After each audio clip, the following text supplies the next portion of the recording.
The heavy oak door creaked open as my trembling fingers released the antique brass knob. The smell hit me first: musty paper, leather, and something chemical I couldn't place. Light from my phone's flashlight cut through decades of darkness, revealing walls lined with photographs I'd never seen before. My parents, but not as I knew them. They wore military uniforms I didn't recognize, standing beside aircraft with strange insignia. Classified documents covered a wooden table, their top-secret stamps faded, but unmistakable. My heart hammered against my ribs as I stepped inside, dust particles dancing in the beam of light. "What are you doing in here, Michael?" I spun around to find my father standing in the doorway, his familiar kind eyes now cold and watchful. Behind him, my mother's face had drained of color. "Dad, what is all this?" My voice sounded foreign to my own ears. "You shouldn't be in here." His tone was flat, controlled, a voice I'd never heard from him before. "Close the door and come upstairs." "No." The word surprised even me. "Not until you tell me what this is. Who are you people?" My mother stepped forward, placing her hand on my father's arm. "Richard, it's time." Then, looking at me with eyes suddenly decades older, she whispered, "We're not who you think we are, Michael. We never were."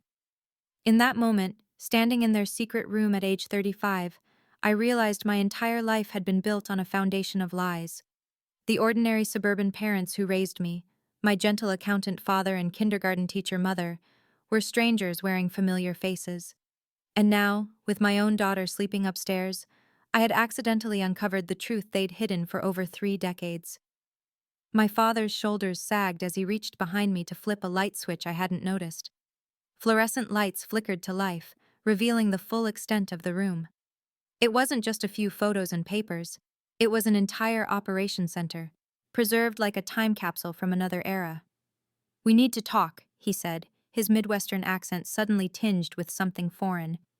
"But not here. This isn't a conversation for this room." I had come home to help my aging parents pack for their downsizing move to a retirement community. I never expected to find a false wall behind their basement storage shelves, much less what lay behind it. Now, following them upstairs in shocked silence, I wondered if I had ever known them at all. Growing up in Oakwood Heights, Minnesota, my childhood had been almost painfully normal. Dad coached my Little League team and meticulously maintained our lawn. Mom baked cookies for school functions and knew every neighbor by name. They attended every school play, every graduation. They were present, loving, and completely unremarkable, exactly the kind of parents you'd forget to mention when friends shared stories of family drama. Our split-level house on Maple Street had been home since before I could remember. The kitchen where we now sat, with its faded yellow wallpaper and oak cabinets, had been the setting for thousands of ordinary family dinners. The ceramic rooster cookie jar still sat on the counter. The refrigerator still displayed my daughter Emma's artwork from her last visit. But the people sitting across from me now were strangers. "Before we start," my father said, pouring 3 cups of coffee with hands steadier than mine, "I need your word that what we tell you stays in this house. Not just for our safety, but for yours and Emma's too." I almost laughed. "My word? You've apparently been lying to me my entire life, and you want my word?" My mother reached across the table, her fingers stopping short of touching mine. "We never lied about loving you, Michael. Everything that matters was real." "Who are you?" I asked again, my voice cracking. "Really?" They exchanged a look I couldn't interpret, a silent communication developed over decades of shared secrets. "My real name is Richard Volkov," my father finally said. "I was born in Leningrad, St. Petersburg now, in 1950. Your mother is Elizabeth Keller. She was born in East Berlin in 1953. We were both intelligence operatives during the Cold War." The words hung in the air between us, absurd and impossible. "You're saying you're... what? Russian spies? KGB?" I couldn't keep the disbelief from my voice. "Former KGB, yes," my father said simply. "We defected in 1986, when you were just a baby." I looked at my mother, this woman who had kissed my scraped knees and taught me to read. "And you?" "Stasi," she said quietly. "East German intelligence." The kitchen clock ticked loudly in the silence that followed. Outside, a neighbor's dog barked, normal sounds from a world that suddenly made no sense. I was born in 1986, I said slowly.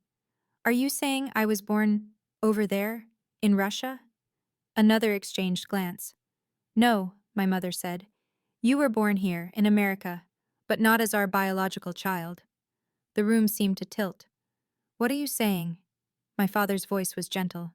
You were our assignment, Michael. The memory surfaces like it always does, fragmented, warm, and tinged with the golden light of childhood.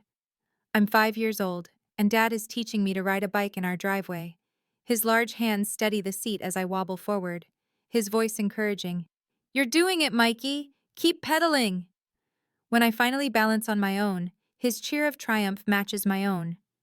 Later, he bandages my scraped elbow when I inevitably fall, his fingers gentle as he applies the antiseptic. Brave boys still cry, he tells me when I try to hold back tears.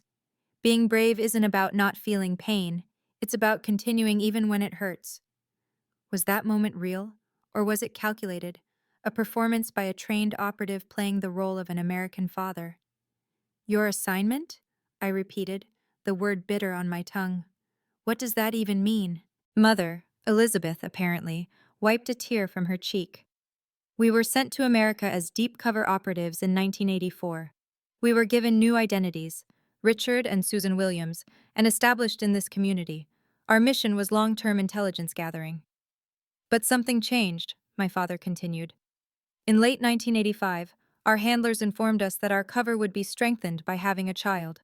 The center had acquired an infant whose parents had been American intelligence officers killed in an operation gone wrong. My stomach lurched. Acquired? The official story was that they died in a car accident, my mother said softly. We never knew the full details. We were only told that bringing you into our cover identity would cement our position and provide access to new social circles, school functions, family neighborhoods. So I was what? A prop? A disguise? My voice rose despite my effort to control it. At first, my father admitted, his eyes never leaving mine. But Michael, you have to understand. From the moment they placed you in our arms, something changed. You weren't an assignment anymore. You were our son. We had been trained to suppress emotion, to remain detached, my mother added. But you changed everything. The way you looked at us, trusted us completely. Your first smile, your first word. Mama, my father said quietly.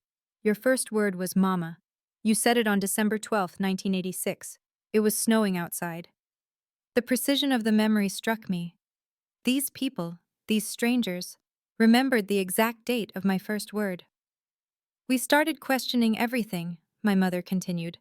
Our loyalties, our mission, the system we served. By your first birthday, we had made contact with American intelligence. By your second, we had defected completely. We traded everything we knew for new identities. This time, truly new. New backgrounds, new histories. The chance to stay together, as a family.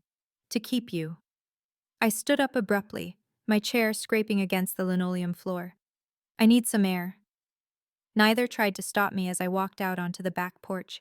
The same porch where we'd spent summer evenings catching fireflies and winter mornings watching snowfall. The wooden swing where Dad, Richard, had told me about the birds and the bees. The steps where Mom, Elizabeth, had comforted me after my first heartbreak.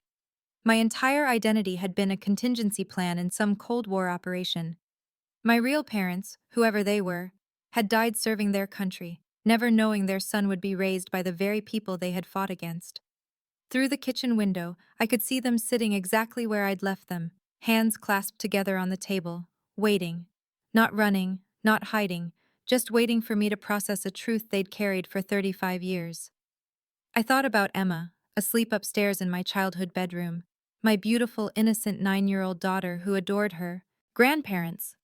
Who was she in this twisted equation? The granddaughter of American intelligence officers? Or the granddaughter of KGB agents? Both? Neither? When I finally returned to the kitchen, my decision was made. Tell me everything, I said.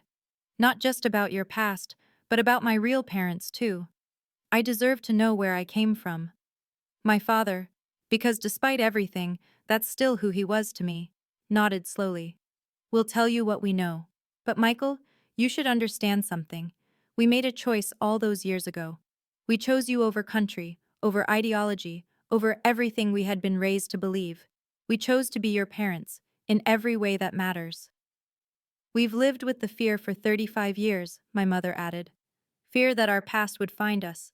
Fear that we would lose you if you ever learned the truth. I looked at these two people, these complicated, flawed, loving people who had raised me.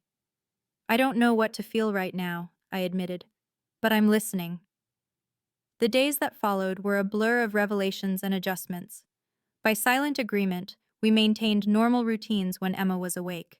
Pancake breakfasts, trips to the local pool, helping my parents sort through decades of accumulated belongings for their move. But each night, after tucking Emma into bed, we would return to the kitchen table for another session of truth-telling. I learned that my father had been recruited by the KGB as a brilliant university student. My mother had been identified by the Stasi as a potential asset when she was just 16, the daughter of a party official. They had met during a joint training exercise in 1979 and married a year later, a union approved and encouraged by their respective agencies. It wasn't a love match at first, my mother admitted one evening. It was practical, compatible agents with complementary skills. When did that change? I asked. My father smiled at her, the same smile I'd seen thousands of times across dinner tables and backyard barbecues. Somewhere between Moscow and Minnesota, he said. By the time we arrived here, it was real. They showed me photographs they had kept hidden, their younger selves in uniforms and formal settings I couldn't recognize. They told me about their training, their early missions, the ideological certainty that had gradually eroded during their years in America. The contradictions became too much, my father explained. We were reporting on a country where people spoke freely, chose their own paths. Meanwhile, we had friends and family back home disappearing into gulags for questioning the system. Then there was you, my mother added. We started to imagine your future under the system we served. What would happen when they eventually recalled us? You would be raised in a world of constraints and suspicions. So you betrayed your countries for me, I said, still struggling to process the magnitude of their decision. We chose freedom, yours and ours, my father corrected. We chose to become the people we had been pretending to be. On the fourth night, they finally told me what little they knew about my biological parents. Their names were David and Catherine Bennett, my father said, sliding a small folder across the table. This is everything we were able to learn during our debriefing with American intelligence.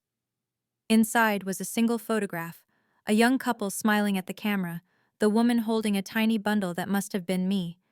They looked happy, ordinary, unaware of what awaited them. There was also a brief dossier. David Bennett, 29, CIA operations officer. Catherine Bennett, 27, linguistic specialist. Both killed in Berlin, October 1985. They never told us exactly how the KGB acquired you, my mother said softly. We didn't ask too many questions. We were afraid they would take you away if we seemed too attached. I studied the faces of these strangers who had given me life. The man had my jawline, the woman, my eyes. Do I have other family? Grandparents? Aunts or uncles? Another exchanged glance. Your mother's parents were both deceased by 1985, my father said. Your father had a brother, James Bennett. He was also in intelligence work. During our debriefing, we were told he had been killed in action in 1988. So there's no one left, I said, a strange emptiness opening inside me. No one who remembers them. Except us, my mother said. We keep their memory for you, Michael. We always have. I looked up sharply. What do you mean? She rose and left the room, returning moments later with a familiar leather-bound book, the family Bible that had always sat on their bedside table. From between its pages, she withdrew a carefully folded newspaper clipping. We saved this, she said, smoothing it open. Their obituary. The yellowed paper contained brief paragraphs about David and Catherine Bennett, killed in a car accident overseas, survived by their infant son. There was no mention of intelligence work, no hint of the truth. Every year on the anniversary of their deaths, we light a candle, my father said. We say a prayer for them. We've done it every year since we brought you home. You never told me, I whispered. We couldn't explain why without revealing everything, my mother replied. But we wanted them honored. They gave us the greatest gift of our lives. I thought of all the October evenings I had noticed my parents being particularly quiet, particularly gentle with each other. Had I somehow sensed their annual ritual of remembrance? There's something else, my father said, his voice hesitant for the first time. Something we discovered during the debriefing that we've never told anyone. My mother reached for his hand, her knuckles white. What is it? I asked, suddenly afraid. The operation that killed your parents, he said slowly. It was one I helped plan, from Moscow. I never knew the targets were a young couple with a baby. I never knew there was a child involved at all. But I designed the protocol that led to their deaths. The silence that followed was absolute. I stared at this man, my father, trying to reconcile his confession with everything I knew of him, the man who had taught me to fish, to change a tire, to treat others with kindness. You killed my parents, I finally said, the words hollow. Yes. No excuses, no qualifications, just the raw admission. And then you raised me. Yes. How do you live with that? I asked, genuine curiosity breaking through my shock. My father's eyes filled with tears, something I had seen perhaps twice in my life. By trying to be worthy of you, by trying to be the kind of father David Bennett would have wanted for his son, by trying every day to balance an account that can never be balanced. I stood up, unable to remain at the table. I need time to process this. Of course, my mother said, not moving to follow me. We understand. As I turned to leave, my father spoke again. Michael, there's one more thing you should know. The room you found, it's not just about our past. It's about our present, too. I paused at the doorway. What does that mean? It means, he said carefully, that some dangers never fully disappear, and some protections need to be maintained. Are you saying you're still active? Still spies? No, my mother answered. But there are people who might still be interested in finding us. People from our past who wouldn't care that we've built new lives, that we have a family. The room is our insurance policy, my father added. A way to monitor certain channels, certain names, a way to know if we need to disappear again. Has that happened? Have you had to, I don't know, take precautions? They exchanged another look, that silent communication that now seemed ominous rather than endearing. Twice, my father admitted. Once when you were 12. We took that sudden vacation to Canada, remember? And again when you were in college. We came to visit you unexpectedly for a week. I remembered both occasions, the abrupt trip to a remote lakeside cabin, the surprise visit during finals week my sophomore year. I had thought nothing of them at the time. Were we in danger? We handled it, my mother said simply. That's all you need to know. I left them then, retreating to the guest room where Emma slept peacefully, unaware that her family history was being rewritten around her. I watched her breathe, her small chest rising and falling, her face so trusting in sleep.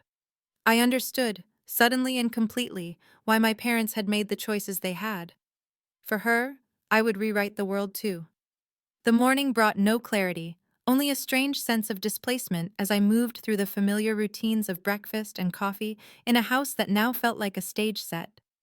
Emma chattered about her plans to help Grandma sort through her craft supplies, oblivious to the tension between the adults. Dad, can we get ice cream later at Olson's? She asked, maple syrup dripping from her chin. Sure, sweetheart, I answered automatically, catching my mother's eye across the table. Would Olson's ice cream parlor look different to me now, knowing that my parents had chosen it as part of their carefully constructed American identity? Had they selected this town, this neighborhood, this life from a KGB manual on how to blend into Middle America? After breakfast, I left Emma helping my mother in the craft room and found my father in the garage, methodically sorting tools into boxes. Need a hand? I asked, the familiar question suddenly awkward between us. He nodded, handing me a roll of packing tape. We worked in silence for several minutes, falling into the rhythm of shared labor. Were any of it real? I finally asked.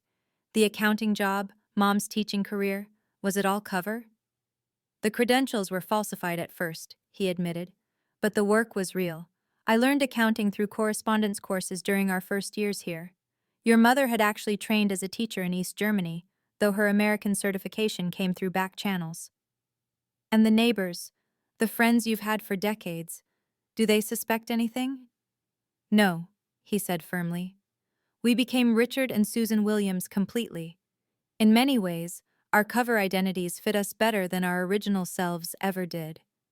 I picked up a hammer, the same one he'd used to teach me how to build a birdhouse when I was 8. I keep trying to separate what was real from what was fabrication, but I can't find the line. Because there isn't one, not anymore. He set down the wrench he was holding and turned to face me fully. Michael, I understand your need to categorize, to make sense of this. But the truth is, we became these people. The love, the values, the life we built. That wasn't KGB training. That was us, discovering who we really were when we were free to choose. Including the Lutheranism? I asked, thinking of Sunday mornings in church, my father's bass voice singing hymns. A small smile crossed his face. That was unexpected. We were raised as atheists, of course. We started attending church as part of our cover. But something in the message of grace, of forgiveness, he shook his head. It answered questions I hadn't known I was asking. I thought about this, the idea that their deception had led them to authentic faith. Was anything in this story simple? And what about now? I asked. Are you really retiring to Lakeside Gardens, or is that just the next cover story? It's real, he said. We're old, Michael. Whatever debts we owed, to our former countries, to yours, to your birth parents, we've spent a lifetime trying to repay them. We want peace now. We want to see Emma grow up. We want... He hesitated. We want your forgiveness, though we know we haven't earned it. Before I could respond, a sharp cry came from inside the house. We both froze, then moved simultaneously toward the door. My father was faster, despite his age, his body responding with a quickness that suddenly made perfect sense. We found Emma in the kitchen, my mother pressing a dish towel to her forehead. What happened? I demanded, heart racing. I'm okay, Dad, Emma said, though her eyes were teary. I was running and slipped, hit my head on the counter. My mother moved the towel slightly, revealing a small cut that was already stopping bleeding. It looks worse than it is, she assured me. Head wounds always bleed dramatically. The professional certainty in her voice struck me anew. How many wounds had she treated that weren't from kitchen accidents? Let me see, Amelia, my father said, kneeling to examine Emma's forehead. The Russian endearment slipped out naturally, and I realized he'd used it before. I had always thought it was a nonsense pet name, not actual Russian. Emma giggled through her tears. Grandpa, you sound funny. He smiled, touching her chin gently. Just an old silly word my grandmother used to say. Now this doesn't look too bad. I think ice cream might help it heal faster, don't you? Yes, Emma agreed immediately, injury forgotten. My mother caught my eye over Emma's head. Is that all right with you, Michael? The question carried weight beyond a simple ice cream trip.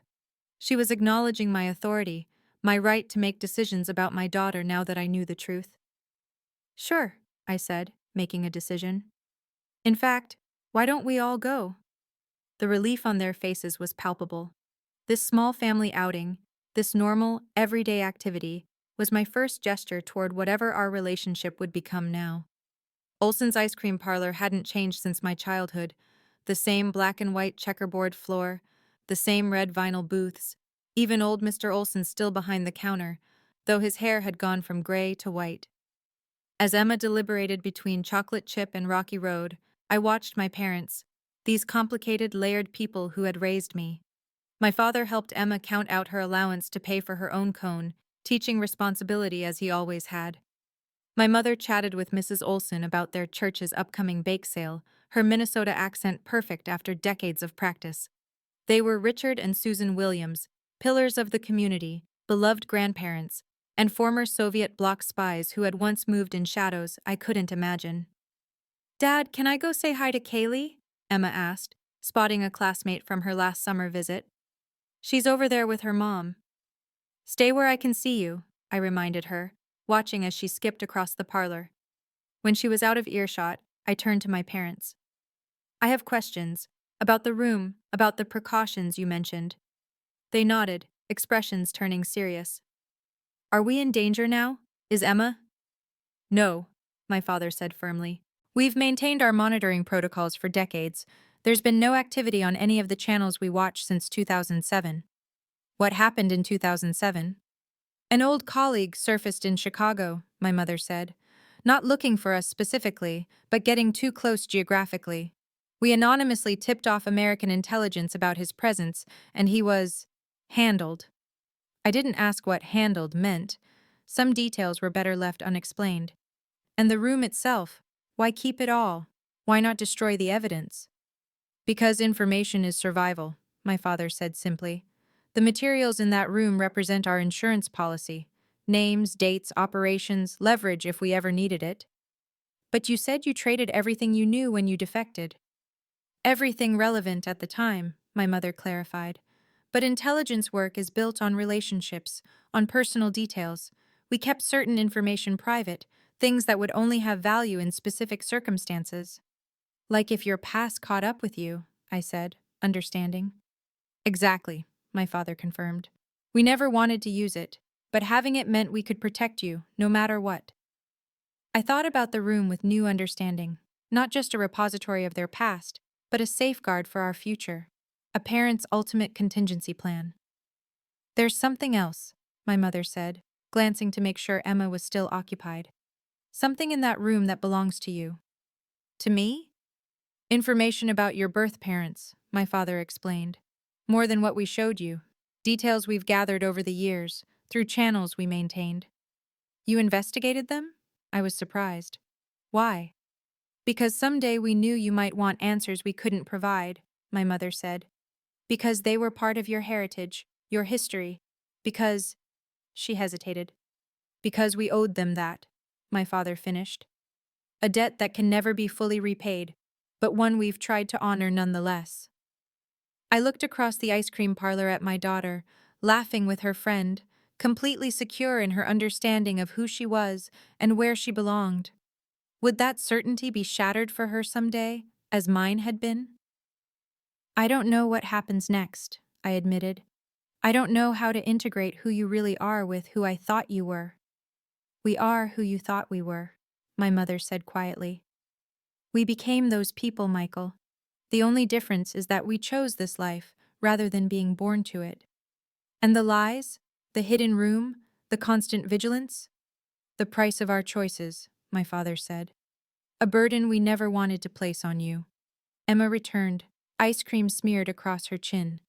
Kaylee's going to the lake tomorrow too. Can we meet them there, Dad, please? The ordinary request grounded me in the present moment. Whatever complicated past lay behind us, this, my daughter's happiness, her future, was what mattered now. We'll see, sweetheart, I said, handing her a napkin. Let's finish our ice cream first. That night, after Emma was asleep, I asked my parents to show me the room again. This time, I entered with different eyes, not seeing a shocking revelation, but a painful necessity. My father explained the surveillance systems, the coded records, the escape protocols they had maintained for decades. My mother showed me a hidden compartment containing 3 sets of identity documents, escape routes prepared but never used. And this, she said, removing a sealed manila envelope from a locked cabinet, is for you. Information about David and Catherine Bennett, their service records, personal histories, family backgrounds, everything we could compile without raising suspicions. I held the envelope, feeling its weight. Have you read it? No, my father said. That information belongs to you alone. Your history, your decision. I placed the envelope back in the cabinet without opening it. Not tonight, I'm not ready. They nodded, understanding without words. As we prepared to leave the room, my father paused, hand on the light switch. There's one more thing you should know, Michael. The agency, our former employers, they didn't just randomly assign you to us. What do you mean? There was a specific reason they chose your parents' child, he said carefully. David Bennett had been investigating our network, He was getting close to identifying me, though he didn't know it yet. When the opportunity arose to, he struggled for words. To eliminate him, I supplied flatly. Yes. When that happened, placing his child with us was considered poetic justice by our handlers, a trophy of sorts. The cruelty of it struck me anew, not just the death of my birth parents, but the calculated placement of their child with the very people connected to their deaths. But it backfired, my mother said, her voice strengthening. Because you changed us, Michael.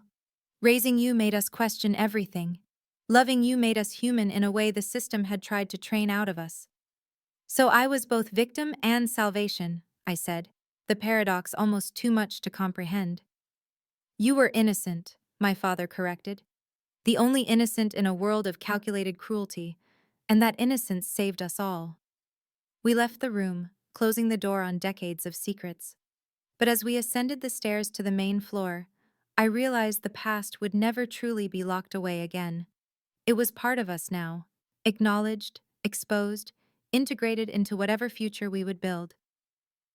The next morning, I found my father sitting alone on the back porch, watching the sunrise. I joined him silently, the two of us sitting side by side as we had countless times before. I've been thinking about my name, I said after several minutes. Michael Williams. Is it real? He turned to look at me, his face solemn in the early light. Your original birth certificate listed you as Alexander Bennett. When we defected, the American authorities created a new identity for you as part of our protection package. They asked if we wanted to change your name. We chose Michael. Why Michael? A small smile touched his lips. It works in both Russian and English. Mikhail, Michael, a bridge between worlds. And it means who is like God?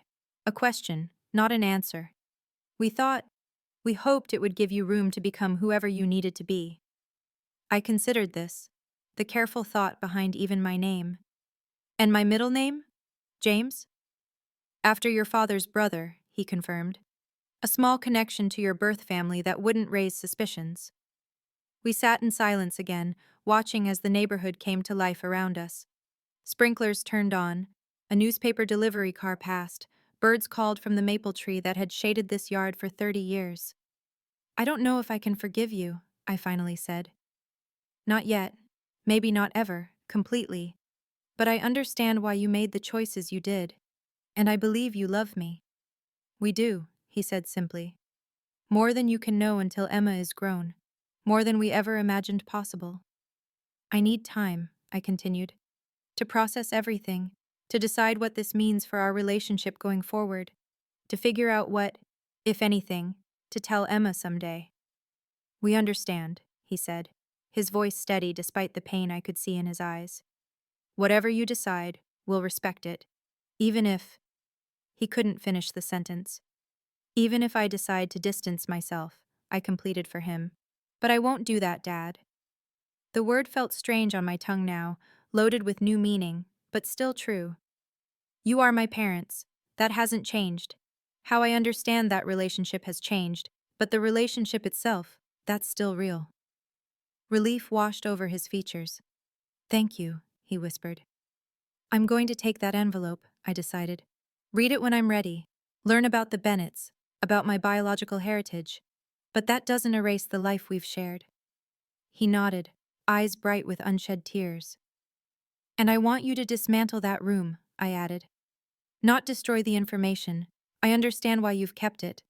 But no more monitoring, no more vigilance. If you're really retiring, then retire completely, from everything. You're sure? The protocols have kept us safe for decades. I'm sure, I said firmly. Whatever dangers might still exist, they're not worth the cost of living in constant readiness for them. I want Emma to know her grandparents as the people they've become, not the people they once were. He considered this, then slowly nodded. All right. We'll dismantle it before the move. Convert the intelligence to secure digital formats, accessible only if truly needed. And the rest of it? The physical evidence? We'll destroy it, he promised. A clean slate for lakeside gardens. As we sat watching the day brighten around us, I felt something shift. Not forgiveness exactly, but acceptance. A recognition that life is rarely as simple as we wish it to be, that good people can do terrible things, that redemption is a lifelong process rather than a single moment of absolution. Will you help us pack today? He asked, the question tentative. There's still so much to do before the movers come next week. Yes, I said. Emma and I will stay until you're settled in the new place. His hand reached for mine, squeezed once, then released. The physical equivalent of those 3 words that had always come easily to him, even when I was a sullen teenager. I love you. 3 weeks later, I stood with Emma on the balcony of my parents' new apartment at Lakeside Gardens Retirement Community, watching the sunset over the water. Below us, my mother and father walked slowly along the shore path, hand in hand, 2 elderly Minnesotans enjoying their golden years. Do you think Grandma and Grandpa are happy here? Emma asked, leaning against the railing. I think they're exactly where they want to be, I answered truthfully. My parents had completed the move with the same efficiency they'd brought to everything in life, their new apartment already arranged to perfect comfort. The hidden room in the basement had been dismantled as promised, its contents mostly destroyed, with only a small encrypted hard drive and the envelope about my birth parents preserved. I had read that envelope during the quiet evenings after Emma was asleep. I learned that David Bennett had been a gifted linguist who loved jazz and collected vintage cameras. Catherine Bennett had been a competitive swimmer in college and volunteered teaching English to refugees.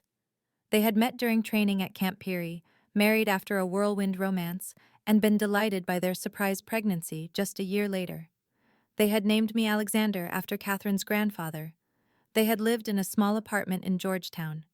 They had been dead less than a year when the people who would become my parents received me as their assignment.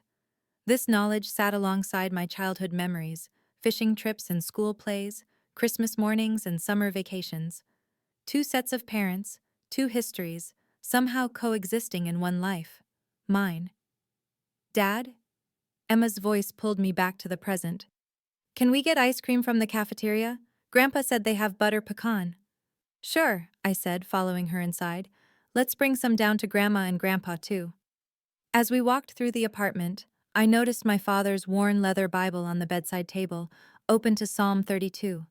Blessed is the one whose transgressions are forgiven, whose sins are covered. Beside it sat a small framed photograph I'd never seen before, my parents on their wedding day in East Berlin, young and solemn in their formal clothes. They had finally brought it out of hiding, this small piece of their true past, now integrated into their present. On the dresser was a newer photo, Emma and me at her last birthday, both laughing, as she blew out candles. And beside that, placed with obvious care, was the only photo I had of David and Catherine Bennett, smiling with the infant who would never remember them. My parents had created a shrine of sorts, not to ideology or secrecy, but to family. To truth, however complicated. To a life built from unlikely beginnings. Emma ran ahead to the elevator, excited about ice cream. I followed more slowly, carrying the weight of all I had learned, all I still didn't know, and all that somehow no longer seemed to matter quite so much. Outside, my parents had stopped walking and stood facing the lake, my father's arm around my mother's shoulders. They looked small against the vastness of the water and sky, 2 people who had traveled so far, geographically, ideologically, emotionally, to arrive at this peaceful shore. They had been trained to deceive, to infiltrate, to betray.